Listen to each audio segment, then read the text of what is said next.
The magic നോവലിലേക്ക് സ്വാഗതം. സുധാകർ മംഗളോദയത്തിൻ്റെ ചിറ്റ part 9. Dinakar ഒഴികെ ഭാഗ്യോദയത്തിൽ എല്ലാവരും ഉണ്ടായിരുന്നു.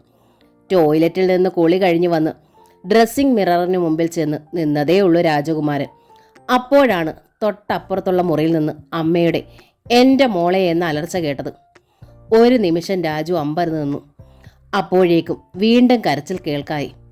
സ്റ്റെയർ കേസിൽ നിന്ന് ആരെങ്കിലും കാൽ വഴുതി താഴെ വീഴിരിക്കുമോ എന്നാണ് ആദ്യം സംശയിച്ചത്. പക്ഷേ കരച്ചിൽ താഴെ നിന്നല്ല, തൊട്ടടുത്ത മുറിയിൽ നിന്നാണ്. അത് ഇന്ദുലേഖയുടെയും ദിനകരൻ്റെയും കിടക്കറയാണ്.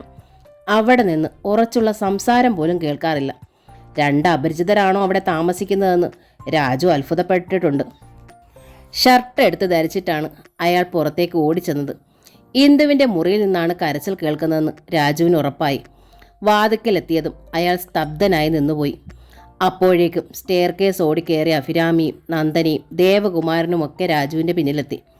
എന്താടാ പറ്റിയത് എന്ന് തിരക്കിക്കൊണ്ടാണ് ദേവനാണ് ആദ്യം മുറിയിലേക്ക് ഓടിക്കയറിയത്. വായിൽ നിന്ന് ചോര വാർന്ന് കുഴഞ്ഞു കിടക്കുന്ന ഇന്ദുവിനെ കണ്ട് അയാൾ വല്ലാതെ ഭയന്നു. എന്താ അമ്മേ പറ്റിയത്? ദേവൻ ഭാഗ്യലക്ഷ്മിയോട് ചോദിച്ചു. എനിക്കറിയില്ല മക്കളെ, ഭാഗ്യ ഏങ്ങലടിച്ചു കഴിഞ്ഞു. ചായയുമായി വന്നതാ ഞാൻ, ദിനകരെ കണ്ടതേയില്ല. എൻ്റെ കുട്ടി. ദേവൻ തിരിഞ്ഞ് രാജുവിനെ നോക്കി.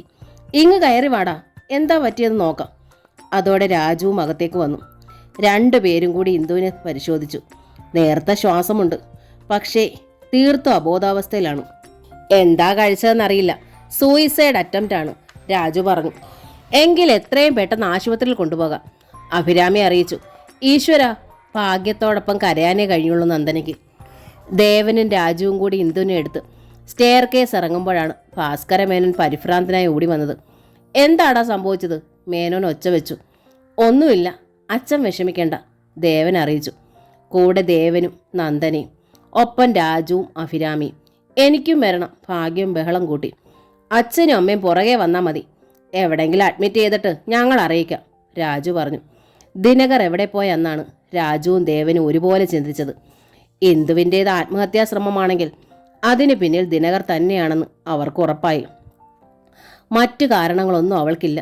ദിനകർ ആണെങ്കിൽ ഭാര്യയുടെ കുടുംബവുമായി യാതൊരു അടുപ്പവും പുലർത്തിയിരുന്നില്ല. അയാൾക്കുള്ള ഭക്ഷണം ക്ലിനിക്കിലോ കിടക്കറയിലോ എത്തിക്കുകയാണ് പതിവ്. താനൊരു ഉപരിവർഗത്തിൻ്റെ പ്രതിനിധിയാണ് എന്ന ഭാവവും പെരുമാറ്റവുമായിരുന്നു ദിനകറിൻ്റേത്. അയാളുടെ ഇടപാടുകൾ മുഴുവൻ സ്വന്തം കുടുംബത്തോടും. അടുത്ത കാലത്തായി ഇന്ദുവിൽ നിന്ന് പോലും അയാൾ അകന്നാണ് കഴിഞ്ഞിരുന്നതെന്ന് തോന്നി. പണം മോഹിച്ച് നടത്തിയ കല്യാണമാണ്. വണ്ടിയിലിരുന്ന രാജു പല്ല് ഞെരിച്ചു. അവനെ ശരിക്കും വിലയ്ക്ക് വാങ്ങുകയായിരുന്നു അവൾ. അതുകൊണ്ട് എന്ത് പ്രയോജനമുണ്ടായി? വലിയ പൊങ്ങച്ചം ഭാവിച്ചുകൊണ്ട് ആ തെണ്ടി ജീവിച്ചത് നമ്മുടെ ചെലവില. എന്നിട്ട് ഒടുവിൽ അതൊക്കെ വിട്, ദേവൻ രാജുവിനോട് പറഞ്ഞു. ഇപ്പം നമുക്ക് ആവശ്യം ഇവളുടെ ജീവനാ. എങ്ങനെ ഇവളെ രക്ഷിക്കുന്നതിനെക്കുറിച്ച് മാത്രം ചിന്തിച്ചാൽ മതി. മെഡിക്കൽ കോളേജിലേക്കാണ് വണ്ടി വിട്ടത്. ഇന്ദുലേഖ അവിടെ സുപരിചിതയാണ്. അവൾക്ക് ചെയ്യാവുന്നതിലധികം ചെയ്യാൻ അവിടെ സുഹൃത്തുക്കളുമുണ്ട്. പ്രാഥമിക പരിശോധനകൾക്ക് ശേഷം ഇന്ദുവിനെ ICUയിൽ പ്രവേശിപ്പിച്ചു. ഏതാണ്ട് 1 മണിക്കൂറിന് ശേഷം അവളുടെ പ്രൊഫസർ കൂടിയായ ഡോക്ടർ സുഭദ്ര അറിയിച്ചു. ഭാഗ്യം നിങ്ങളെ കാത്തു. അരമണിക്കൂർ കൂടി വൈകിയാണ് ഇവിടെ എത്തിയിരുന്നതെങ്കിൽ സ്ഥിതി ഇതാകുമായിരുന്നില്ല.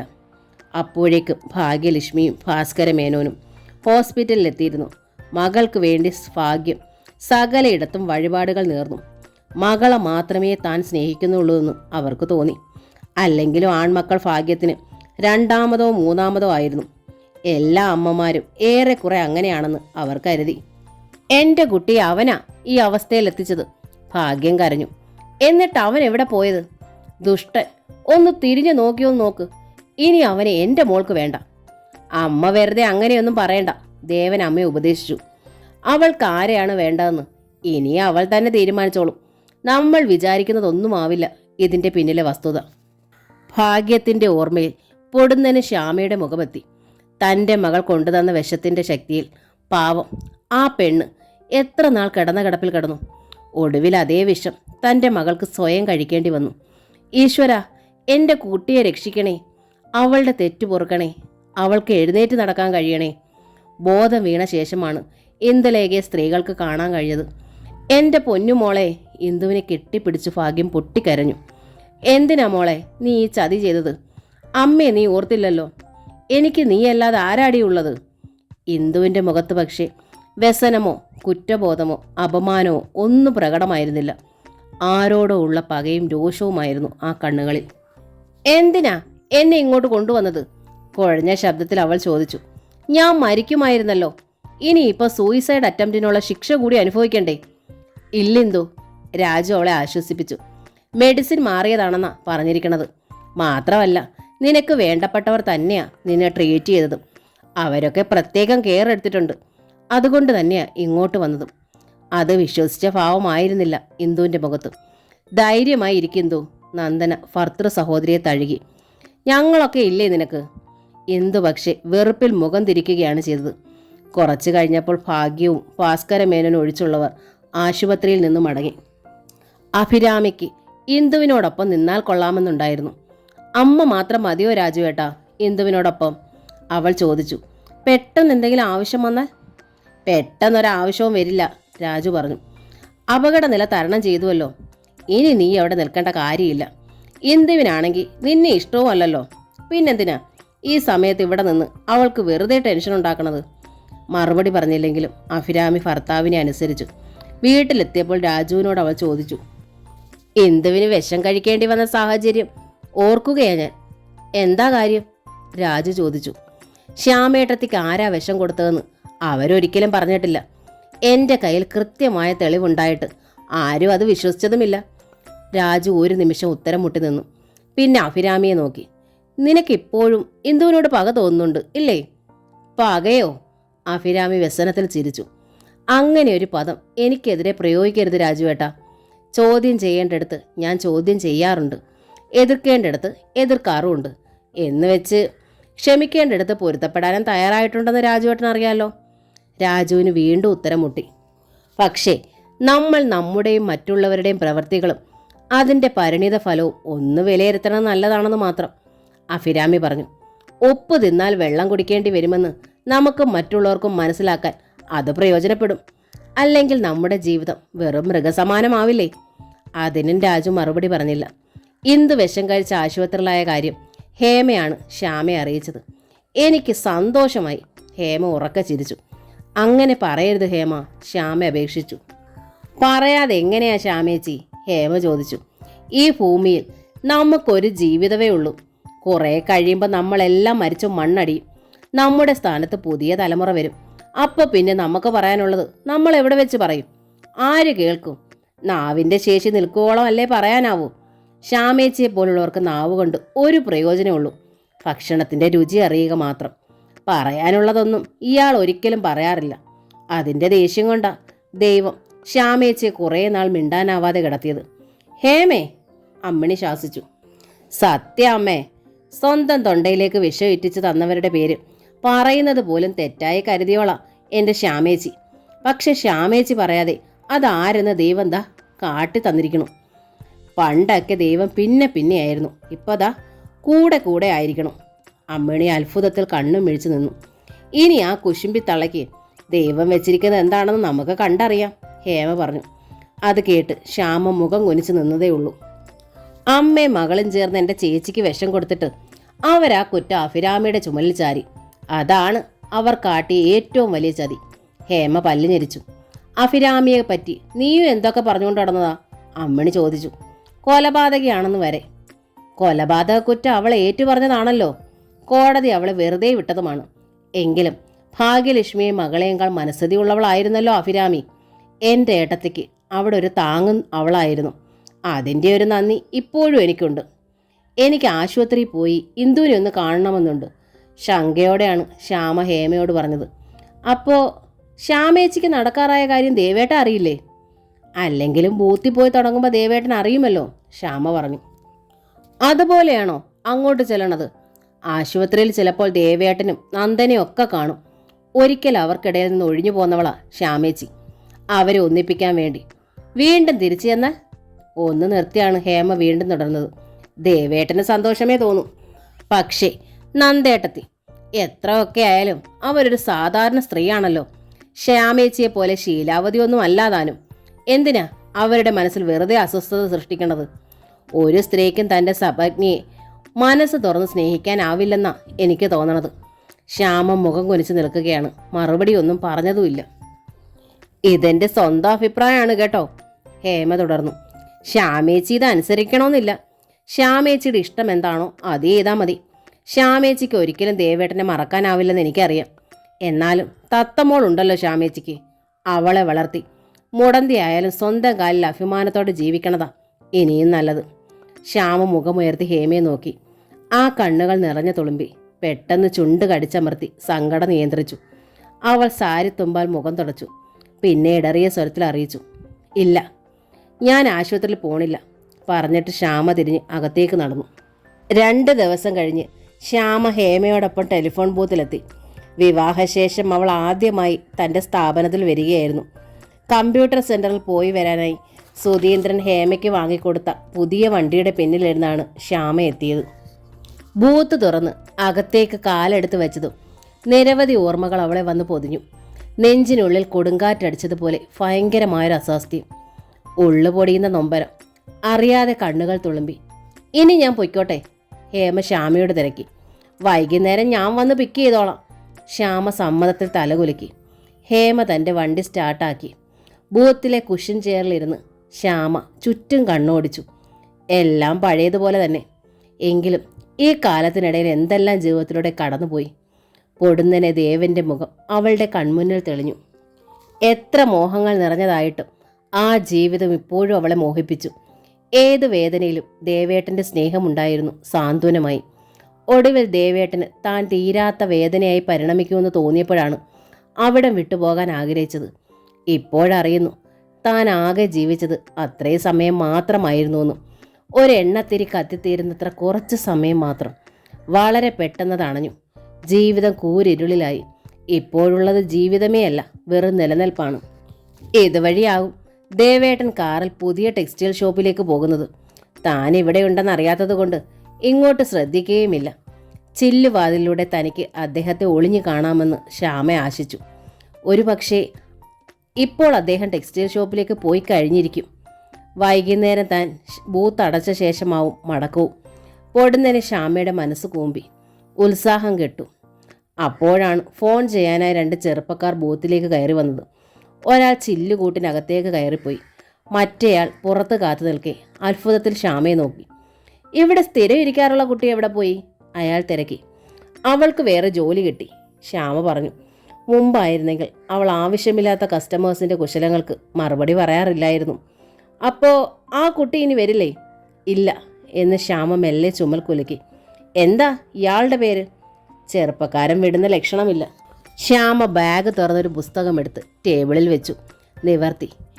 എന്നിട്ട് അതിൻ്റെ പേജിലേക്ക് കണ്ണുകൾ താഴ്ത്തി. ഒന്ന് പേര് പറയടോ. ചെറുപ്പക്കാരൻ വീണ്ടും. പേര് പറഞ്ഞു എന്ന് വെച്ച് ഒരു പ്രോബ്ലം ഉണ്ടാവില്ല.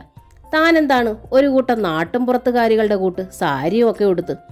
ശ്യാമ പെട്ടെന്ന് കഴുത്തിലെ താലി എടുത്ത് സാരിയുടെ ഞൊറിയുടെ മേലേക്ക് പ്രദർശിപ്പിച്ചു. ചെറുപ്പക്കാരൻ സ്തബ്ധനായിട്ടുണ്ടാവാം എന്നവൾക്ക് തോന്നി. അയാളിൽ നിന്ന് പിന്നെ ഒരു വാക്കും പുറപ്പെട്ടില്ല. ചില്ലുകൂട്ടിനുള്ളിൽ ഉണ്ടായിരുന്ന ആൾ വെളിയിൽ വന്ന് ബില്ല് പേ ചെയ്തു. അയാളും ശ്യാമയെ കൗതുകത്തിൽ ഒന്ന് ശ്രദ്ധിച്ചു.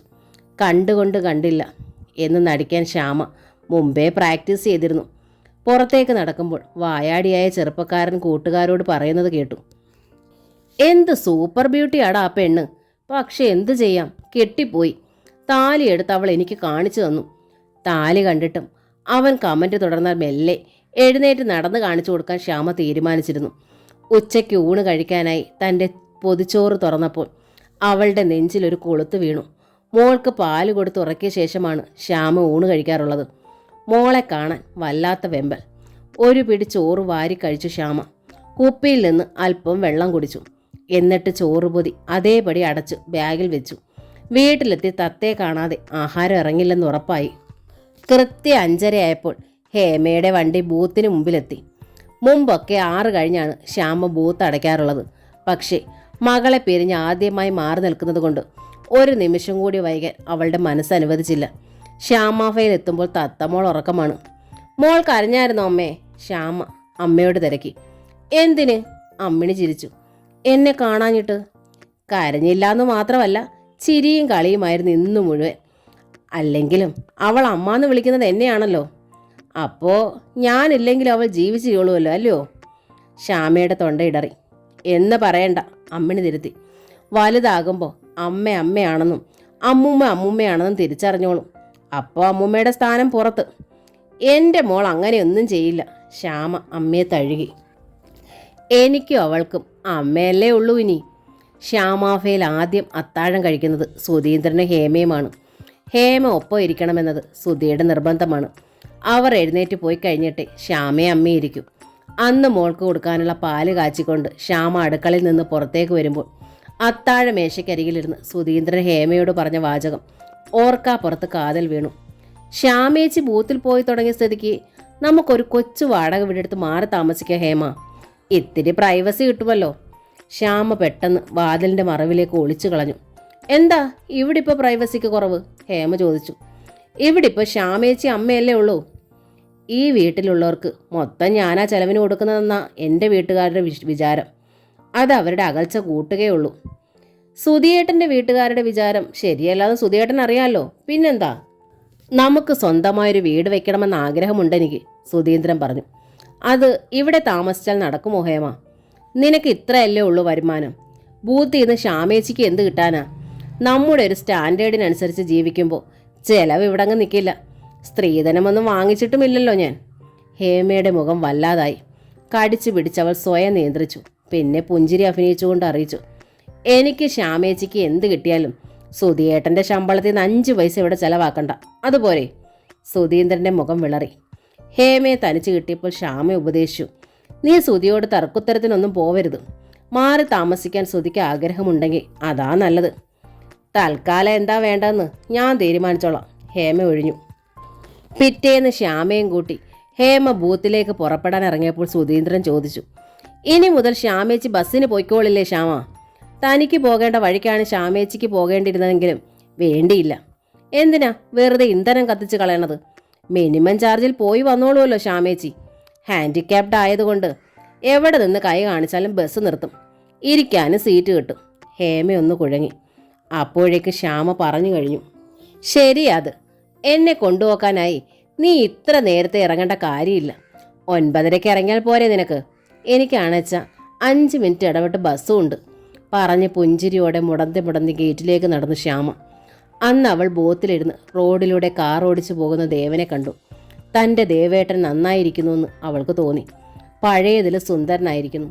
താനൊപ്പമുണ്ടായിരുന്നപ്പോൾ ദേവേട്ടന് ദുരിതമായിരുന്നു. നന്ദ ദേവേട്ടന് നല്ലൊരു ജീവിതം നൽകി. അതിൽ താൻ സന്തോഷിക്കുകയാണ് വേണ്ടതെന്ന് ശ്യാമ മനസ്സിനെ പഠിപ്പിച്ചു. ഒരാഴ്ച കഴിഞ്ഞപ്പോൾ ഇന്ദുലേഖ ആശുപത്രി വിട്ട് വീട്ടിലെത്തി. അതിനിടയിൽ ഒരു തവണ പോലും ദിനകർ അവളെ കാണാൻ ആശുപത്രിയിൽ എത്തിയിരുന്നില്ല. ഭാഗ്യോദയത്തിലും അയാൾ വന്നില്ല.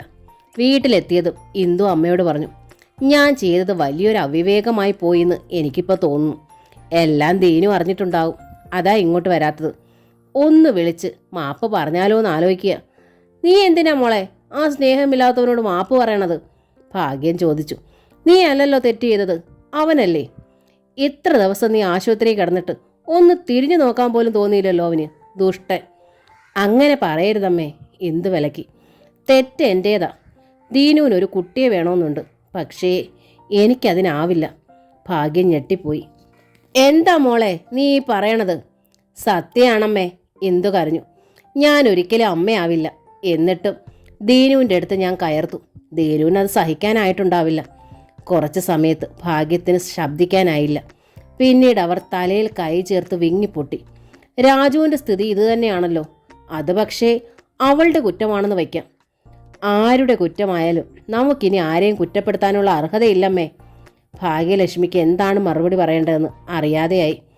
എന്നാൽ ഇന്ദുവിന് ഭർത്താവിനെ തേടി പോകേണ്ടി വന്നില്ല. പിറ്റേന്ന് അവളെ തേടി ഒരു നോട്ടീസ് എത്തി. വിവാഹമോചനം ആവശ്യപ്പെട്ട് ദിനകർ അയച്ചതായിരുന്നു അത്. ഇന്ദു തകർന്ന് കിടക്കയിൽ വീണു. രാജു, എന്താടാ ഇനി ചെയ്യേണ്ടത്? ഭാഗ്യ ഓടി രാജകുമാരൻ്റെ അരികിലെത്തി. അവനെ ചെന്നൊന്ന് കണ്ടാലോ? കണ്ടിട്ട് എന്താ അമ്മേ? രാജു കൈമലർത്തി. കുട്ടികളുണ്ടാക്കാത്ത കുറ്റത്തിന് സ്ത്രീ പുരുഷനോടോ പുരുഷൻ സ്ത്രീയോടോ വിവാഹമോചനം ആവശ്യപ്പെട്ടാൽ പിന്നെ ഒരു നിമിഷം പോലും ആലോചിക്കാതെ അനുവദിച്ചു കൊടുക്കുകയാണ് വേണ്ടത്. പറഞ്ഞിട്ട് രാജു അരികിലുണ്ടായിരുന്ന അഭിരാമിയെ നോക്കി. കുട്ടികളുണ്ടാകാത്തത് ആരുടെയെങ്കിലും കുറ്റമാണോ? അഭിരാമി ചോദിച്ചു. അതൊരു ശാരീരിക അപാകത മാത്രമല്ലേ? അതുകൊണ്ടാണ് അത് മനസ്സിലാക്കാൻ കഴിയാത്തവരുടെ ജീവിതത്തിൽ പറ്റിക്കൂടുന്നത് മടയത്തരമാണെന്ന് പറയുന്നത്. രാജു അറിയിച്ചു. എന്നിട്ട് നീ എന്താടാ നിന്റെ ഭാര്യ ഉപേക്ഷിക്കാഞ്ഞത്? ഭാഗ്യം ചോദിച്ചു. ഞാൻ ഭാര്യയല്ല ഉപേക്ഷിക്കേണ്ടത്, ഭാര്യ എന്നെയാണ്, രാജു പറഞ്ഞു. കാരണം ഇവിടെയും കുഴപ്പം അമ്മയുടെ വയറ്റിൽ പിറന്ന കക്ഷിക്ക് തന്നെ. ഭാഗ്യം സ്തബ്ധയായി നിന്നുപോയി. ദേവൻ ടെക്സ്റ്റൈൽ ഷോപ്പിലേക്ക് പോയി കഴിഞ്ഞിരുന്നു. നന്ദന കോളേജിലേക്കും. ഉച്ചയ്ക്കുള്ള ഊണ് അവൾ കൊണ്ടുപോകും. വൈകുന്നേരം നേരെ നന്ദനത്തിലേക്ക് പോയാൽ അച്ഛൻ്റെ ഒപ്പം അത്താഴം കഴിച്ചിട്ടേ മടങ്ങും. നന്ദനെ കൂട്ടിക്കൊണ്ടുപോരാൻ കാറുമായി ദേവൻ ചെല്ലും. 10 മണിയോടെയാണ് അവർ ഭാഗ്യോദയത്തിലെത്തുക. ഒരു ദിവസം ഭാഗ്യത്തിന് ക്ഷമ കെട്ടും. രാവിലെ പുറത്തു പോയ രാത്രി ഉറങ്ങാനായിട്ടല്ലേ വീട്ടിലെത്തുന്നതെന്ന് വെച്ച കഷ്ടമാണ് കേട്ടോ, കാറിൽ നിന്ന് പുറത്തിറങ്ങുന്ന നന്ദനയോട് ഭാഗ്യലക്ഷ്മി പറഞ്ഞു. നന്ദന ഒന്ന് പരിങ്ങി. എന്നിട്ട് പറഞ്ഞു, ദിവസം ഒരു നേരമെങ്കിലും അച്ഛൻ്റെ ഒപ്പം ഇരുന്ന് ആഹാരം കഴിക്കണമെന്ന് അച്ഛന് നിർബന്ധം അമ്മേ. കല്യാണം കഴിഞ്ഞാലെങ്കിലും ആ നിർബന്ധം മാറ്റണം, ഭാഗ്യം പറഞ്ഞു. ഞാൻ തന്നെ മോളുടെ അച്ഛനോട് പറയാം. ഇതൊരു കുടുംബമാണല്ലോ. അവർ രാമുണ്ണി മാഷിൻ്റെ നമ്പർ ഡയൽ ചെയ്തു. പറയാനുള്ളത് പറയുകയും ചെയ്തു. ഒരു കാര്യം ചെയ്യ്, രാമുണ്ണി മാഷിൻ്റെ മറുപടി. എൻ്റെ മോളെ ഇങ്ങോട്ട് അയച്ചേക്ക്. അവളുടെ ഭർത്താവും കൂടെ പോന്നോളൂ. രാത്രി നിങ്ങളുടെ വീട്ടിൽ വന്നു കയറുന്നതിലെ കംപ്ലൈൻറ്റ് ഒഴിവാക്കാമല്ലോ. ചാട്ടവാറിൻ്റെ കരുത്തും മൂർച്ചയുമുള്ള തൻ്റെ നാവ് തൊണ്ണക്കുഴിയിലൂടെ താഴേക്ക് ഇറങ്ങിപ്പോയതായി ഭാഗ്യലക്ഷ്മിക്ക് തോന്നി. ശബ്ദിക്കാനേ കഴിയണില്ല. എന്താ ഭാഗ്യലക്ഷ്മി അമ്മേ ഒന്നും മിണ്ടാത്തത്? രാമുണ്ണി മാഷിൻ്റെ സ്വരത്തിൽ പരിഹാസം കലർന്നു. തെരണ്ടിവാല് കൊണ്ട് നിർമ്മിച്ച ആ നാവിപ്പോൾ പഴന്തുണിയായി പോയോ? ഭാഗ്യത്തിന് അപ്പോഴും വാക്കുകൾ കിട്ടിയില്ല. നോക്ക്, രാമുണ്ണി മാഷ് തുടർന്നു. നിങ്ങൾ ആരാണെന്നറിയാതെ അല്ല എൻ്റെ മോളെ ഞാൻ നിങ്ങൾക്ക് മരുമകളായി തന്നത്. അവൾ നിങ്ങളുടെ മോനെ അല്ലാതെ മറ്റാരെയും സ്വീകരിക്കില്ലെന്ന് ഉറപ്പായതുകൊണ്ട് മാത്രമാണ്. എന്നാലും എൻ്റെ കുട്ടിയെ നിങ്ങൾ ചവിട്ടി മെതിക്കാൻ സമ്മതിക്കില്ലെന്ന് ഞാൻ തീരുമാനിച്ചിരുന്നു. എപ്പോഴും എൻ്റെ കണ്ണ് അവളിലുണ്ട്. എനിക്ക് വേറെ ഒരു ജോലിയില്ല. എൻ്റെ ജീവിതം എന്ന് വെച്ചാൽ എൻ്റെ മോൾ മാത്രമാണ്. ആൺമക്കളുടെ ഭാര്യമാരോട് നിങ്ങൾ ഏത് തരത്തിലാണ് പെരുമാറുകയെന്ന് എനിക്ക് നന്നായി അറിയാം. പക്ഷേ രാമുണ്ണിയുടെയും മോളുടെയും അടുത്ത് നിങ്ങളുടെ അടവുകൾ നടക്കില്ല ഭാഗ്യലക്ഷ്മി അമ്മേ. നിങ്ങൾ നല്ല അമ്മായി അമ്മയായിരുന്നാൽ എൻ്റെ മകൾ നല്ല മരുമകളായി അവിടെ ഉണ്ടാകും. ഇല്ലെങ്കിൽ അവൾ ഇവിടെ വന്ന് നിൽക്കും. ഞാനും അവളും തമ്മിലുള്ള വാക്കതാണ്. ഒറ്റ ശ്വാസത്തിലായിരുന്നു രാമുണ്ണിയുടെ പ്രസംഗം. ഭാഗ്യമാണെങ്കിൽ ഫോൺ കട്ട് ചെയ്യാതെ കേട്ടു നിന്നു. നോക്ക്, ഒരിടവേളയ്ക്ക് ശേഷം രാമുണ്ണി വീണ്ടും തുടർന്നു. നിങ്ങൾ യാതൊരു മറുപടിയും പറയാത്തത് കൊണ്ട് ഞാൻ എൻ്റെ ഭാഗം പറഞ്ഞു തീർക്കുക. എൻ്റെ മകളിങ്ങ് പോന്നാൽ അവളോടൊപ്പം അവൾ കൊണ്ടുപോകുന്ന എല്ലാം ഞാനിങ്ങ് തിരിച്ചു പിടിക്കും. കൂട്ടത്തിൽ നിങ്ങളുടെ മകനെയും. ജീവിതത്തിൽ ആദ്യമായ അവനൊരു മനുഷ്യനെ പോലെ ജീവിക്കണത്. അമ്മയായ നിങ്ങൾ തന്നെ അവനെ എത്ര ടോർച്ചർ ചെയ്തിട്ടുണ്ട്. പഠിച്ച് ഉദ്യോഗസ്ഥനായ മകൻ്റെ മുന്നിൽ പഠിപ്പില്ലാത്ത തയ്യക്കാരൻ മുൻ എത്ര ചെറുതായിരിക്കുന്നു. നിങ്ങൾ കണ്ടോളൂ, എൻ്റെ മരുമകനെ ഞാൻ എത്തിക്കാവുന്നതിൻ്റെ അങ്ങേയറ്റത്തെ നിലയ്ക്ക് എത്തിക്കും. അവൻ എൻ്റെ ഒപ്പം നിൽക്കുകയാണെങ്കിൽ. ഭാഗ്യത്തിൻ്റെ മറുപടിക്ക് വേണ്ടി ഒരു നിമിഷം കൂടി രാമുണ്ണി മാഷ് കാത്തു. പിന്നെ ഫോൺ കട്ട് ചെയ്തു. ജീവിതത്തിൽ ആദ്യമായി ഭാഗ്യത്തിന് തോൽവി അനുഭവപ്പെട്ടു. ഒപ്പം ഒന്ന് കരയാനുള്ള വിങ്ങലും. തൻ്റെ മോളുടെ അവസ്ഥയാണ് അവർക്ക് ഓർമ്മ വന്നത്. വിവാഹമോചനത്തിന് അവളുടെ ഭർത്താവ് കേസ് കൊടുത്തിരിക്കുകയാണ്. ആത്മഹത്യാശ്രമത്തിൽ നിന്ന് തലമുടി നാരിൻ്റെ അകലത്തിലാണ് അവൾ രക്ഷപ്പെട്ടത്. ഇനി അവൾ സ്വയം ഹത്യയ്ക്ക് തുനിഞ്ഞൂടാന്നില്ല. ഉപേക്ഷിച്ചു പോയ ഭർത്താവിനെ ഇന്ദു അത്രമേൽ സ്നേഹിക്കുന്നു. രണ്ടാമത്തെ മകനായ രാജുവിൻ്റെ അവസ്ഥയും വ്യത്യസ്തമല്ല. എങ്കിലും അവന് തുണയായ ഭാര്യ ഇപ്പോഴും ഉണ്ട്. അവൾ പക്ഷെ തൻ്റെ ജന്മശത്രുവാണ്. ഈ സാഹചര്യത്തിലാണ് മൂത്ത മകൻ്റെ രണ്ടാം ഭാര്യയുടെ അച്ഛൻ്റെ ഭീഷണി. ഫോൺ വെച്ചിട്ട് ഭാഗ്യം സങ്കടത്തിൽ നന്ദനെ നോക്കി. എന്താ അമ്മേ? ഒന്നും അറിയാത്ത മട്ടിൽ നന്ദന തിരക്കി. സ്വന്തം അച്ഛൻ്റെ മനോഭാവം അവളും അറിഞ്ഞിരിക്കുമല്ലോ. അതുകൊണ്ട് ഭാഗ്യം മറുപടി ഒന്നും പറഞ്ഞില്ല. എന്താ അമ്മേ ഒന്നും പറയാത്തത്? അമ്മയ്ക്കിനി ഒന്നും പറയാനില്ല മോളെ. നിങ്ങളെല്ലാവരും ചേർന്ന് അമ്മയെ നിലയിലെത്തിച്ചല്ലോ. നല്ല വാക്കിൽ തന്നെ പ്രതിഷേധിച്ചിട്ട് ഭാഗ്യം തിരിഞ്ഞു നടന്നു. അമ്മ ഊണ് കഴിച്ചിട്ടില്ലെന്ന് നന്ദനയ്ക്ക് മനസ്സിലായി. അവൾ ദേവനോട് പറഞ്ഞു, ദേവേട്ടൻ കൂടി അമ്മയോടൊപ്പം ചെല്ല്, ഇല്ലെങ്കിൽ അമ്മ പട്ടിണി കിടക്കും. നിന്റെ ഒപ്പം ഞാനും ഒരു ചപ്പാത്തി കഴിച്ചതല്ലേ? ദേവൻ ചോദിച്ചു. ഒരു ചപ്പാത്തിയല്ലേ കഴിച്ചുള്ളൂ, നന്ദന കെഞ്ചി. അമ്മയോടൊപ്പം ഇരുന്ന് ഇത്തിരി ചോറുകൂടി ഉണ്ണാം. എന്നെ സംബന്ധിച്ച് വയറ്റിൽ ഇത്തിരി കൂടി ഇടവില്ല. മാത്രമല്ല നാളത്തേക്ക് എനിക്ക് കുറച്ച് നോട്ട്സും തയ്യാറാക്കാനുണ്ട്. അമ്മയുടെ പിണക്കം മാറ്റാൻ നിന്നാൽ അത് നടക്കില്ല. എക്സാം അടുത്ത് വരികയാണ്. നന്ദന തിടുക്കത്തിൽ തങ്ങളുടെ കിടക്കറയിലേക്ക് നടന്നു. ദേവൻ നേരെ അടുക്കളയിലേക്ക് ചെന്നു. 2 വേലക്കാരികളും ഡ്യൂട്ടി കഴിഞ്ഞ് ഉറങ്ങാൻ പോയി കഴിഞ്ഞിരുന്നു. ഭാഗ്യം പ്ലേറ്റിൽ ചോറും കറികളും വിളമ്പുകയായിരുന്നു.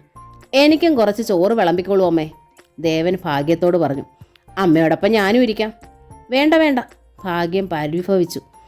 നീ നിന്റെ ഭാര്യയുടെ അച്ഛൻ്റെ ഒപ്പം കഴിച്ചതല്ലേ, എൻ്റെ ഒപ്പം ഒന്നും നീ ഇരിക്കണ്ട. ഞാൻ തനിച്ചിരുന്നോളാം. എനിക്ക് ഞാൻ മാത്രമേ ഉള്ളൂ. അമ്മയ്ക്ക് അച്ഛൻ്റെ ഒപ്പം ഇരുന്നൂടെ, ദേവൻ ചോദിച്ചു. എന്തിന്? ഭാഗ്യം കണ്ണു മിഴിച്ചു. അച്ഛൻ ഇപ്പോൾ രാത്രി ആഹാരമൊന്നും കഴിക്കാറില്ലെന്ന് നിനക്കറിയില്ലേ? ഓ, നിനക്ക് നിന്റെ ഭാര്യയുടെ കാര്യമല്ലാതെ എന്തറിയാം?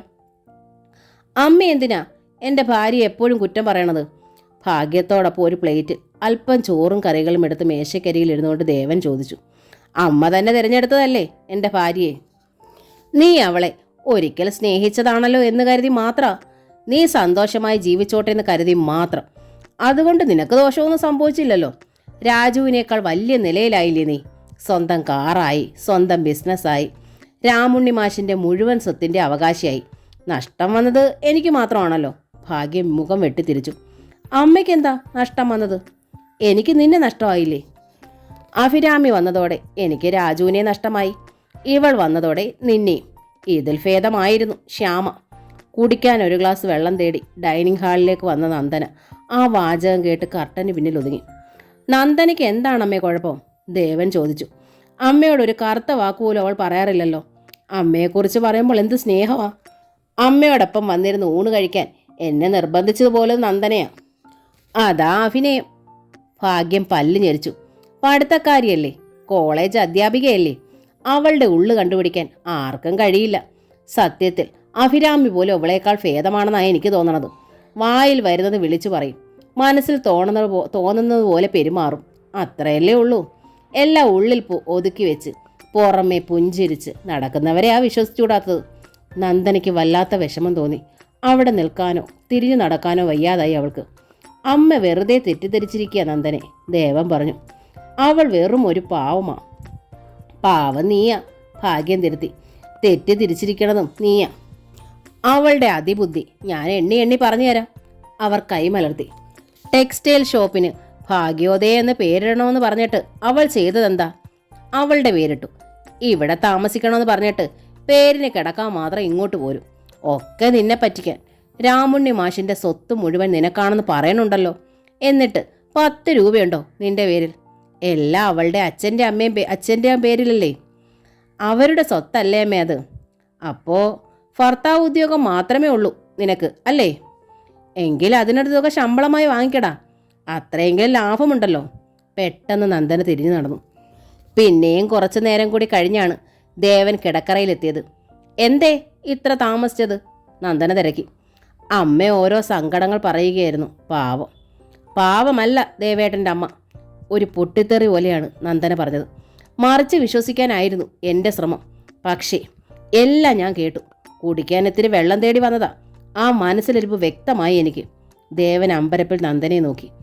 അമ്മ പറഞ്ഞതിലൊന്നും എനിക്ക് പരിഭവമില്ല, അവൾ പറഞ്ഞു. പക്ഷേ അതൊക്കെ എൻ്റെ മുഖത്ത് നോക്കി പറയണമായിരുന്നു. നേരി കാണുമ്പോൾ തേൻ പുരട്ടിയ വാക്കുകൾ. എന്തൊരു കപടനാട്യം. ദേവൻ ഉത്തരമില്ലാതായി. അമ്മ പറഞ്ഞു തന്നതൊക്കെ ദേവേട്ടനും വിശ്വസിച്ചോ? നന്ദന ചോദിച്ചു. എങ്കിൽ പറഞ്ഞേക്കണം, വെറുതെ വിഡ്ഢി സ്വർഗത്തിൽ കഴിയേണ്ടല്ലോ. അമ്മയുടെ സ്വഭാവം എനിക്കറിയാവുന്നതല്ലേ, ദേവൻ പറഞ്ഞു. നന്ദയെ വേദനിപ്പിക്കണ്ടെന്ന് കരുതിയാ ഞാനത് ഒളിച്ചത്. എന്നോടൊന്നിച്ച് ഒരു നേരമെങ്കിലും ആഹാരം കഴിക്കണമെന്നത് എൻ്റെ അച്ഛൻ്റെ നിർബന്ധമാണ്, നന്ദന പറഞ്ഞു. ജീവനോടിരുന്നാൽ ഞാനത് സാധിപ്പിച്ചു കൊടുക്കും. ആരൊക്കെ എതിർത്താലും വേണ്ടിയില്ല. എൻ്റെ അച്ഛന് ഞാൻ മാത്രമേ ഉള്ളൂ. എന്നോടൊന്നിച്ച് കഴിക്കുന്ന ഒരു നേരത്തെ ആഹാരമേ ഉള്ളൂ അച്ഛന്. തീരെ ഇഷ്ടമില്ലാതിരുന്നിട്ട് എൻ്റെ സന്തോഷം കാണാൻ ഈ വിവാഹം നടത്തി തന്ന ആളാണ് എൻ്റെ അച്ഛൻ. ദേവേട്ടൻ്റെ അമ്മയെപ്പോലെ മരുമക്കളുടെ സ്വത്ത് മോഹിച്ചുള്ള കല്യാണമായിരുന്നില്ല അത്. മരുമകനെ ശരിക്കും ഒരു ദേവകുമാരനാക്കാനാ എൻ്റെ അച്ഛൻ്റെ ശ്രമം. കണ്ണാടി സ്വന്തം മുഖം കണ്ട ദേവേട്ടനോ മാറ്റം മനസ്സിലാകും. ദേവൻ നിശബ്ദം മുഖം കുനിച്ചു. ഏത് കാര്യത്തിലും നന്ദയ്ക്ക് സ്വന്തം അഭിപ്രായമുണ്ടെന്ന് അയാൾക്ക് അറിയാം. സ്വന്തം നിശ്ചയത്തിൽ ഉറച്ചു നിൽക്കാനുള്ള കരുത്തും. അതുകൊണ്ടാണല്ലോ അവൾ തൻ്റെ ഭാര്യയായത്. അതുപോലെ തന്നെ സ്വന്തം അച്ഛനോടുള്ള കടമയും സ്നേഹവും പരിപാലിക്കാനും അങ്ങേയറ്റം ബദ്ധശ്രദ്ധയായിരിക്കുന്നു നന്ദയ്ക്ക്. അതുപോലെ ഒരു കാര്യം കൂടി ദേവേട്ട, നന്ദന ദേവനെ നോക്കി. ദേവൻ ചോദ്യഭാവത്തിൽ നന്ദനയുടെ നേർക്ക് തിരിഞ്ഞു. ഇതിപ്പോൾ എൻ്റെ കാര്യമല്ല, അതുകൊണ്ട് ഞാൻ എൻ്റെ അഭിപ്രായം പറയണമെന്നേ ഉള്ളൂ. അനുസരിക്കണമെന്ന് തീരെയില്ല. നന്ദ പറയൂ, ദേവൻ ആവശ്യപ്പെട്ടു. ഇന്ദുലേഖയുടെ കാര്യമാണ് എനിക്ക് പറയാനുള്ളത്. ഈ ഇന്ദുവിന് ദിനകറെ പോലൊരു ഭർത്താവിന് എന്തിനാണ്? ദേവനൊന്ന് പരിങ്ങി. വന്ധ്യത എന്ന കാരണം പറഞ്ഞ് ഇന്ദുവിനെ ഉപേക്ഷിക്കാനാണല്ലോ അയാളുടെ ശ്രമം. കോടതിയിൽ വന്ധ്യത ഒരു കാരണമാണ്. പക്ഷേ ഞാൻ ചോദിക്കട്ടെ, വന്ധ്യത ഒരു വ്യക്തിയുടെ കുറ്റമാണോ? നന്ദന ചോദിച്ചു. അതിനിപ്പോൾ ഞാൻ മറുപടി പറഞ്ഞിട്ട് കാര്യമില്ലല്ലോ, ദേവൻ കൈമലർത്തി. ദിനകർക്ക് സ്വന്തം രക്തത്തിൽ ഒരു കുട്ടിയെ വേണമെന്നുണ്ടാവും. ഓക്കെ, അങ്ങനെയെങ്കിൽ ഒരു കുട്ടിയെ പ്രസവിക്കാൻ കഴിവില്ലാത്ത ഇന്ദു എന്തിനയാളുടെ ജീവിതത്തിൽ അള്ളിപ്പിടിച്ചു കിടക്കുന്നു? കുട്ടികൾ വേണ്ടാത്ത ഒരു പുരുഷനെ അവൾക്ക് കണ്ടെത്തിക്കൂടെ? കുട്ടികളുള്ള ഒരു വിഫാരിയനെ കണ്ടുപിടിച്ചാൽ ഇരു കൂട്ടർക്കും അത് സഹായകരമായിരിക്കും. അത് ഇന്ദുവല്ലേ തീരുമാനിക്കേണ്ടത്? അതെ, അതേപ്പറ്റി ഇന്ദുവിനോട് ചോദിച്ചാലോ എന്ന് ആലോചിക്കുക. സത്യത്തിൽ ഇതേപ്പറ്റി എന്നോട് ആദ്യം പറഞ്ഞത് അഭിരാമിയാണ്. ആലോചിച്ചപ്പോൾ അഭിരാമിയുടെ അഭിപ്രായം ശരിയാണെന്ന് എനിക്ക് തോന്നി. പക്ഷേ അഭിരാമിക്ക് ഇന്ദുവിനോട് സംസാരിക്കാൻ താല്പര്യമില്ല. ഞാൻ ആ ദൗത്യം ഏറ്റെടുത്താലോ ദേവേട്ട? ദേവേട്ടൻ്റെ സമ്മതമില്ലാതെ ഞാനത് ചെയ്യില്ല. നന്ദ സംസാരിച്ചോളൂ, ദേവൻ സമ്മതിച്ചു. പക്ഷേ ഇന്ദുവിൻ്റെ മറുപടി നിന്ദാപരമായാൽ വിഷമം തോന്നരുത്. ഒരിക്കലുമില്ല. നന്ദനയ്ക്ക് നല്ല ധൈര്യം. ഇന്ദു പക്ഷേ എല്ലാം കേട്ടിട്ട് ഒരു മറുപടിയും പറയാതെ നന്ദനെ നോക്കിയിരുന്നതേ ഉള്ളൂ. അയാൾ എത്ര കേമനും സമ്പന്നനുമായാലും നിന്റെ ചെലവിലാണ് ഇതുവരെ ജീവിച്ചതെന്ന് ഓർക്കണം, നന്ദന പറഞ്ഞു. ആ നന്ദി നിന്നോടില്ല. നിന്റെ ഈ കുറവിൽ സഹതാപവും ഇല്ല. കോടതി അയാളുടെ പക്ഷത്തെ നിൽക്കൂ. ആ നിലയ്ക്ക് നിനക്ക് ചെയ്യാനാവുക അയാളുടെ കാല് പിടിക്കാൻ മാത്രമാണ്. കാല് പിടിച്ച് ആരെയെങ്കിലും ഒരു ജന്മം മുഴുവൻ കൂടെ നിർത്താനാവുമോ? ആലോചിച്ച് മറുപടി പറയണം. ഇന്ദു ആലോചിച്ചു. പക്ഷെ മറുപടി പറയാനായില്ല. എങ്കിൽ പിന്നെ അയാളുടെ കരുണ വേണ്ടാന്ന് വെക്കൂ ഇന്ദു, നന്ദനെ ആവശ്യപ്പെട്ടു. നിനക്കൊരു അഭിമാനമില്ലേ? തൻ്റെ ഇടമായി വിവാഹബന്ധം ഒഴിഞ്ഞു കൊടുക്ക്. അത് കഴിഞ്ഞോ? ഇന്ദുവിന് കരച്ചിൽ വന്നു. നിനക്കൊരു പ്രൊഫഷൻ ഇല്ലേ? നന്ദന ചോദിച്ചു. ശ്രമിച്ചാൽ നന്നായി ശോഭിക്കാൻ കഴിയുന്നൊരു പ്രൊഫഷൻ. പ്രാക്ടീസ് കൊണ്ട് അയാളുടെ മുന്നിലെത്തണം നീ. സ്നേഹവും നന്മയും കൊണ്ട് ഒരു ലോകം പിടിച്ചെടുക്കാൻ കഴിയും നിനക്ക്. കുട്ടികളുള്ള ഒരു വിഫാരിനെ കണ്ടെത്തിയാൽ വിവാഹവും ഒരു പ്രശ്നമല്ലല്ലോ. അല്ലെങ്കിൽ കുട്ടികൾ വേണ്ട എന്ന് ചിന്തിക്കുന്ന അപൂർവം അവിവാഹിതരും കണ്ടേക്കാം. ഏതായാലും സ്നേഹശൂന്യനായൊരു മൃഗത്തിൻ്റെ കാല് പിടിക്കണതിൽ ഒരർത്ഥവും ഇല്ല. അധികകാലം അയാൾ നിന്നെ ചുമക്കാനും പോണില്ല. ഒരു പകൽ എനിക്ക് ആലോചിക്കാൻ തരണം, ഇന്ദു ആവശ്യപ്പെട്ടു. ഒരു പകലല്ല, ഒരു മുഴുവൻ ദിവസം എടുത്തോളൂ, നന്ദനെ അറിയിച്ചു. പക്ഷേ അന്ന് വൈകുന്നേരം തന്നെ ഇന്ദു നന്ദനയ്ക്ക് മറുപടി നൽകി. ഞാൻ തീരുമാനിച്ചു. അവളുടെ മുഖത്ത് പുഞ്ചിരിയായിരുന്നു. വിവാഹമോചനത്തിന് സമ്മതം രേഖപ്പെടുത്തിക്കൊണ്ട് ഞാൻ അയാൾക്ക് മറുപടി അയച്ചു കഴിഞ്ഞു. എനിക്കിപ്പോൾ വല്ലാത്ത സന്തോഷം തോന്നുന്നു, നല്ല സമാധാനവും. നന്നായി, നന്ദന ഇന്ദുലേഖയെ അഭിനന്ദിച്ചു. ജീവിതത്തിൽ ആദ്യമായ കുട്ടിക്ക് ഇത്രയും ധൈര്യം ഉണ്ടായല്ലോ. ചോര കണ്ടാൽ തല കറങ്ങില്ല എന്നത് മാത്രമല്ല ധൈര്യം, വേണ്ടാത്തത് വേണ്ട എന്ന് പറയാനുള്ള ധൈര്യം മനുഷ്യന് ആദ്യം വേണ്ടത്. എനിക്കും ഇത് തന്നെയാണ് പറയാനുള്ളത്, ഭാഗ്യലക്ഷ്മി പറഞ്ഞു. ഈ ധൈര്യം എൻ്റെ മോൾ ആദ്യം കാണിച്ചിരുന്നെങ്കിൽ ഈ വീട് അന്യൻ്റെ കയ്യിൽ പോവില്ലായിരുന്നു. വീടിപ്പോഴും അന്യൻ്റെ കയ്യിൽ പോയിട്ടില്ലല്ലോ. നന്ദന തിരിഞ്ഞു ഭാഗ്യത്തെ നോക്കി. എന്നാര് പറഞ്ഞു മോളെ? ഭാഗ്യത്തിൻ്റെ മുഖം ചുളിഞ്ഞു. ഇവൾക്ക് സ്ത്രീധനം കൊടുക്കാൻ വേണ്ടി രൂപ തന്നത് രാജുവല്ലേ? പകരം ഈ വീട് അവൻ എഴുതി കൊടുക്കേണ്ടി വന്നില്ലേ? ഇപ്പം അവനല്ലേ ഈ വീടിൻ്റെ ഉടമസ്ഥൻ. അതുകൊണ്ട് എന്താ അമ്മേ? നന്ദന ചോദിച്ചു. രാജു അന്യനല്ലല്ലോ, അമ്മയുടെ മോനല്ലേ. അമ്മയുടെ മോൻ്റെ ഉടമസ്ഥതയിലുള്ള വീട് അമ്മയുടേതും അല്ലേ? ആ വിചാരം അവൻ്റെ ഭാര്യയ്ക്കില്ലല്ലോ. അതൊക്കെ അമ്മയുടെ തെറ്റിദ്ധാരണകളാ. ഇത്തരം ധാരണകൾ അമ്മ മാറ്റിവെക്കണം. അഭിരാമി ഒരു പാവം പെണ്ണ. ഈ വീട്ടിൽ അമ്മ താമസിക്കണ്ടെന്ന് അവൾ പറഞ്ഞിട്ടില്ലല്ലോ. ഉവ്വോ? അമ്മയും ഇന്ദുവും ഇന്ദുവിൻ്റെ ഭർത്താവുമെല്ലാം ഇവിടെ അല്ലേ താമസിച്ചത്? അഫിയിൽ നിന്ന് ഒരു കറുത്ത വാക്ക് ഞാൻ കേട്ടിട്ടില്ല. ഇപ്പോൾ ദാ ഞാനും ഈ വീട്ടിലല്ലേ താമസിക്കണത്. എന്ത് സ്നേഹമായ അഭിരാമി എന്നോട് പെരുമാറണത്. അതേ, ഈ വീടിന് വേണ്ടി ദേവനും കുറച്ച് പണം മുടക്കിയിട്ടുണ്ട്. അതിൻ്റെ അവകാശമുള്ളത് കൊണ്ടാണ് മോളോടവൾ സ്നേഹമായി നിൽക്കണത്. ഇങ്ങനെയൊന്നും ചിന്തിക്കരുതമ്മേ, നന്ദനെ ഉപദേശിച്ചു. അമ്മയുടെ മക്കളെ അമ്മയ്ക്ക് ഇഷ്ടമാണെന്ന് എനിക്കറിയാം. ഇന്ദുവിൻ്റെ കാര്യത്തിൽ അമ്മയ്ക്ക് എന്ത് കരുതലാ. അതേ കരുതൽ വന്ന മക്കളോടും കാണിക്കമ്മേ. അതാ ഒരു നല്ല അമ്മയുടെ ധർമ്മം. നന്ദനയുടെ ആ ഉപദേശം ഭാഗ്യത്തിന് തീരെ പിടിച്ചില്ല. ഉള്ളിൽ കാലുഷ്യം ഉണ്ടായിരുന്നെങ്കിലും പുറമേ അവർ നന്ദനയുടെ ശത്രുതയോ അകൽച്ചയോ ഒന്നും കാണിച്ചിരുന്നില്ല. എങ്കിലും അവൾ അഭിരാമിയുടെ പക്ഷം പറയണത് ഭാഗ്യത്തിന് സഹിക്കാനായില്ല. ഇന്ദുലേഖയുടെ മനോഭാവവും അതുതന്നെയായിരുന്നു.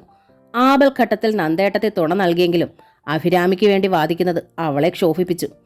സ്നേഹിക്കേണ്ട മക്കളെ സ്നേഹിക്കാൻ അമ്മയ്ക്കറിയാം, ഇന്ദുലേഖ പറഞ്ഞു. സ്വന്തം മക്കളെ ആയാലും വന്ന മക്കളെ ആയാലും. നന്ദേട്ടത്തി അമ്മയ്ക്ക് ജീവനാണല്ലോ. അതുപോലല്ല അഭിരാമി. അഭിരാമി എന്ത് ദ്രോഹ നിങ്ങളോട് ചെയ്തത്? നന്ദന ചോദിച്ചു. അതാദ്യം പറയാൻ ഒരുപാടുണ്ട്. അതുകൊണ്ട് ഞാൻ പറയണില്ല. ഇന്ദു വെട്ടിത്തിരിഞ്ഞ് അകത്തേക്ക് പോയി. കഷ്ടം. നന്ദന മൂക്കിൽ വിരൽ ചേർത്തു. ഇനിയെങ്കിലും ഇന്ദു നന്നാകുമെന്ന് ഞാൻ വിചാരിച്ചു. ദിനകരെ കണ്ണടച്ച് വിശ്വസിക്കുകയും സ്നേഹിക്കുകയും ചെയ്തതുപോലെ അഭിരാമിയെ കണ്ണടച്ച് വെറുക്കാനാണ് ഇവൾ ശ്രമിക്കുന്നത്. ഇത് ശരിയല്ലമ്മേ. നോക്ക് നന്ദമോളെ. സ്നേഹപൂർവ്വം ഭാഗ്യലക്ഷ്മി നന്ദനയുടെ ചുമലിൽ തഴുകി. നിന്നെ ഞങ്ങൾക്കിഷ്ടമാണ്. നീ അന്തസ്സുള്ള തറവാട്ടിൽ നിന്ന് വന്നവളാ. നിന്റെ സ്ഥാനത്ത് അഭിരാമിയും കാണാൻ ഞങ്ങൾക്ക് ഈ ജന്മത്ത് കഴിയില്ല. അവൾ ഞങ്ങളുടെ ശത്രുവാ. അതിൽ ഞങ്ങളോട് പരിഭവിച്ചിട്ട് കാര്യമില്ല. സ്ത്രീധന കാര്യത്തിൽ തന്നെ അവൾ ഞങ്ങളെ പറ്റിക്കുകയായിരുന്നു. എന്തൊക്കെ വാഗ്ദാനങ്ങളായിരുന്നു. എന്നിട്ടോ?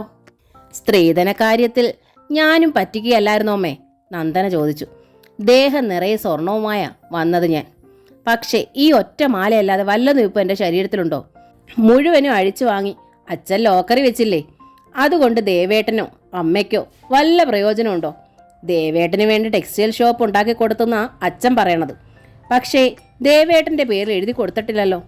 ആ ഷോപ്പിന് ഭാഗ്യോദയ എന്ന് പേരിടണമെന്ന് അമ്മ ആവശ്യപ്പെട്ടിട്ട് അതും കേട്ടില്ലല്ലോ. ഉവ്വോ. സത്യത്തിൽ ദേവേട്ടന് നിന്ന് പറയാനായി ഒരു മുട്ടുസൂചി പോലും എൻ്റെ അച്ഛൻ സ്വന്തമായി കൊടുത്തിട്ടില്ല. ആ സ്ഥിതിക്ക് സ്ത്രീധന കാര്യത്തിൽ ഞാനും അഭിരാമിയും തമ്മിൽ എന്ത് വ്യത്യാസമാണമ്മേ? ഭാഗ്യം. കണ്ണു മിഴിച്ച് നിന്നുപോയി ഒരു ഞൊടി. അവരുടെ മനസ്സിലുണ്ടായിരുന്ന പ്രതിഷേധങ്ങളാണ് നന്ദന അതേപടി തുറന്നു പറഞ്ഞത്. അങ്ങനെ നോക്കുമ്പോൾ നന്ദനെ അഭിരാമിയും തമ്മിൽ എന്താണ് വ്യത്യാസം? എങ്കിലും വ്യത്യാസമില്ലേ? അവൾ ഒരു കൊലപാതകിയാണ് നന്ദമോളെ. ഭാഗ്യം പറഞ്ഞു. അവൾ തന്നെ അത് സമ്മതിച്ചിട്ടുമുണ്ട്. കൊല ചെയ്തെന്ന് സമ്മതിക്കാനുള്ള തൻ്റെ ഇടം അഭിരാമിക്കുണ്ട്. അതെനിക്കറിയാം. പക്ഷേ ഒരു കൊല ചെയ്യാനുള്ള കരുത്തും ക്രൗര്യവും അവളിലുണ്ടോ എന്ന് എനിക്ക് സംശയമാണ്. അല്ലെങ്കിൽ അത്ര ഭയങ്കരമായ കുറ്റമാവും അയാൾ ചെയ്തിട്ടുണ്ടാവുക. അപ്പോൾ പിന്നെ വെറുതെ വിടാൻ പറ്റുമോ? സ്വർഗവും നരകവും ഒക്കെ ഈ ഭൂമിയിൽ തന്നെയാണ്. ഈ ഭൂമിയിൽ വെച്ച് നമ്മൾ വെറുതെ വിടുന്ന കുറ്റവാളികളെ മറ്റൊരിടത്തും വെച്ച് നമുക്ക് പിടിക്കാൻ കഴിയില്ലമ്മേ. അതും പോട്ടെ. ഭാഗ്യം വിരൽ മടക്കി. എൻ്റെ രാജുമോൻ ഒരു കുഞ്ഞിനെ കൊടുക്കാൻ ആ മച്ചിക്ക് കഴിഞ്ഞോ? ആ കുറവല്ലെന്ന് പറയാൻ പറ്റുമോ? ആ കുറവൊരു കുറവാണെന്ന് പറയുമ്പോൾ അമ്മയുടെ മകളെ മറന്നു കളയരുത്, നന്ദനെ ഓർമ്മപ്പെടുത്തി. ഭാഗ്യത്തിൻ്റെ കണ്ണുകളിൽ ഒരു നടുക്കമുണ്ടായി. ഒരു നിമിഷത്തേക്ക് ആ മുഖം താണു. ദിനകർ അമ്മയുടെ മകളിൽ നിന്നും വിവാഹമോചനം ആവശ്യപ്പെട്ടത് അവളെ കൊണ്ടൊരു കുഞ്ഞിനെ കൊടുക്കാൻ കഴിയാത്തത് കൊണ്ട് മാത്രമാ, നന്ദന പറഞ്ഞു. അതത്ര വലിയൊരു കുറ്റമാണോ അമ്മേ? ഭാഗ്യത്തിന് ശബ്ദിക്കാനായില്ല. നന്ദന ആ ചോദ്യം ഒന്നുകൂടി തിരിച്ചിട്ടു. അല്ലെങ്കിലും അതൊരു കുറ്റമാണോ അമ്മേ? ജന്തുസഹജമായൊരു യോഗ്യത മാത്രമല്ലേ അത്? ശാരീരികമായ പ്രശ്നങ്ങൾ മൂലം ആ കഴിവ് ആർക്കും നഷ്ടപ്പെടാവുന്നതല്ലേ ഉള്ളൂ. തെരുവിൽ അലയുന്ന ചാവാലി പട്ടിക്ക് പോലും പ്രസവിക്കാൻ കഴിയും. ഒരേ പ്രസവത്തിൽ 5ഉം 6ഉം കുട്ടികളെ. അതത്രയ്ക്ക് ഉയർത്തിപ്പിടിക്കേണ്ട ഒരു മഹായോഗ്യതയാണോ അമ്മേ? ഭാഗ്യം ദയനീയമായി നന്ദയെ നോക്കി. ഏതായാലും അമ്മയുടെ മോൾ അക്കാര്യത്തിൽ യോഗ്യതയല്ലാത്ത സ്ഥിതിക്ക് മച്ചി എന്നൊരു വാക്ക് അമ്മ ഇനി ഉപയോഗിക്കരുത്. അത് പരിഹാസ്യമാണ്, നന്ദന പറഞ്ഞു. ഭാഗ്യലക്ഷ്മി ഒരക്ഷരവും ശബ്ദിച്ചില്ല. ഇനി അടുത്തത്. ഭാഗ്യം വിരൽ മടക്കിയ അതേ താളത്തിൽ നന്ദനയും വിരൽ മടക്കി. അഭിരാമി പ്രസവിക്കാത്തത് അവളുടെ മാത്രം കുറ്റം കൊണ്ടാണെന്ന് ഉറപ്പിക്കാൻ പറ്റുമോ? അമ്മയുടെ രാജുമോൻ്റെ കുഴപ്പം കൊണ്ടാണെങ്കിലോ? അത് വിട്. ഭാഗ്യത്തിൻ്റെ മുഖത്ത് രോഷവും പരിഹാസവും പ്രകടമായി. നിന്റെ ദേവനേക്കാൾ യോഗ്യനല്ല എൻ്റെ രാജു. ദേവന് കുട്ടികളുണ്ടാകാമെങ്കിൽ രാജുവിനെന്താ കുഴപ്പം? പൊക്കവും വണ്ണവും വിദ്യാഭ്യാസവും ഔദ്യോഗിക നിലയുമല്ലമ്മേ പ്രത്യുൽപാദത്തിൻ്റെ യോഗ്യത. അത് വേറെയാ. നന്ദനയുടെ മുഖത്തും പരിഹാസമായിരുന്നു. നിനക്കെന്താ ഇക്കാര്യത്തിൽ ഇത്ര വാശി? ഭാഗ്യത്തിന് അസഹ്യമായ ശുണ്ഠി വന്നു. അഭിരാമിയെ കേമമാക്കിയാലേ നിനക്ക് തൃപ്തിയാകത്തോളോ? ആരെയും കേമിയാക്കണ്ട. മനഃപൂർവ്വം ചവിട്ടി താഴ്ത്താതിരുന്നാൽ മതി. എങ്കിലേ അഭിരാമി തന്നെയാ അവളുടെ കഴിവുകേട് ഏറ്റുപറഞ്ഞത്, ഭാഗ്യം അറിയിച്ചു. താൻ കൊലപാതകിയാണെന്ന് ഏറ്റുപറഞ്ഞവളല്ലേ അഭിരാമി? അതിലും വലിയ കുറ്റമൊന്നും അല്ലല്ലോ ഇത്. അല്ലെങ്കിൽ ഏറ്റുപറഞ്ഞത് കൊണ്ട് ഒരാൾ കുറ്റക്കാരനാവണമെന്ന് നിർബന്ധമുണ്ടോ? മതി. ഭാഗ്യലക്ഷ്മി കാതു പൊത്തി. എൻ്റെ കാത് വേദനിച്ചിട്ട് വയ്യ. നീ വലിയ കോളേജ് ലെക്ചറാണെന്ന് അറിയാം. മണിക്കൂറുകൾ വായിട്ടലച്ചാലും നീ തളരില്ല. എൻ്റെ കാതിൻ്റെ സ്ഥിതി അതല്ല. അവർ വെട്ടിത്തിരിഞ്ഞ് അടുക്കളയിലേക്ക് നടന്നു. നന്ദന ഒരു കുസൃതി ചിരി നുണഞ്ഞിറക്കി. എല്ലാം കേട്ടുകൊണ്ട് സ്റ്റെയർ കേസിൽ നിന്നിരുന്ന അഭിരാമി സാരി തുമ്പാൽ കണ്ണു തുടച്ചു. അടുക്കളയിലെത്തിയ ഭാഗ്യം ദമയന്തിയോട് കൽപ്പിച്ചു. ഇത്തിരി ചൂടുവെള്ളം എടുക്കടി. തൊണ്ട വേദനിച്ചിട്ട് വയ്യ. പിടിച്ചതിലും വലുതായിരുന്നു മാളത്തിലുണ്ടായിരുന്നത്, ഇല്ലേ കൊച്ചമ്മേ? കള്ളച്ചിരിയോടെ ദമയന്തി ചോദിച്ചു. മനസ്സിലായില്ല. ഭാഗ്യം പുരുകം ചൊളിച്ചു. അഭിരാമി കുഞ്ഞ് ദേഷ്യം വന്നാൽ പാത്രങ്ങൾ എറിഞ്ഞുടയ്ക്കുകയുള്ളൂ. നന്ദന കുഞ്ഞിന്റെ നാവ് പക്ഷെ തെരണ്ടിവാല, വീശിയടിച്ചാൽ ആള് കാഞ്ഞു പോകും. സത്യം പറഞ്ഞാൽ തമ്മിൽ ഭേദ ശ്യാമമോളായിരുന്നു, ഇല്ലേ കൊച്ചമ്മേ? ഒന്നാമൻ ഓണപ്പൂ. ദമയന്തി ചിരിച്ചു. ഭാഗ്യം മറുപടി പറഞ്ഞില്ല. എങ്കിലും അവരുടെ മനസ്സിലും അതുതന്നെയായിരുന്നു. ചിറ്റ എന്ന നോവലിൻ്റെ ഈ ഭാഗം ഇവിടെ പൂർണ്ണമാവുകയാണ്. ഈ നോവൽ നിങ്ങൾക്ക് ഇഷ്ടമായെങ്കിൽ ഷെയർ ചെയ്ത്, ലൈക്ക് ചെയ്ത്, സബ്സ്ക്രൈബ് ചെയ്ത് ഹൈപ്പും കൂടി ചെയ്യണേ. Thank you.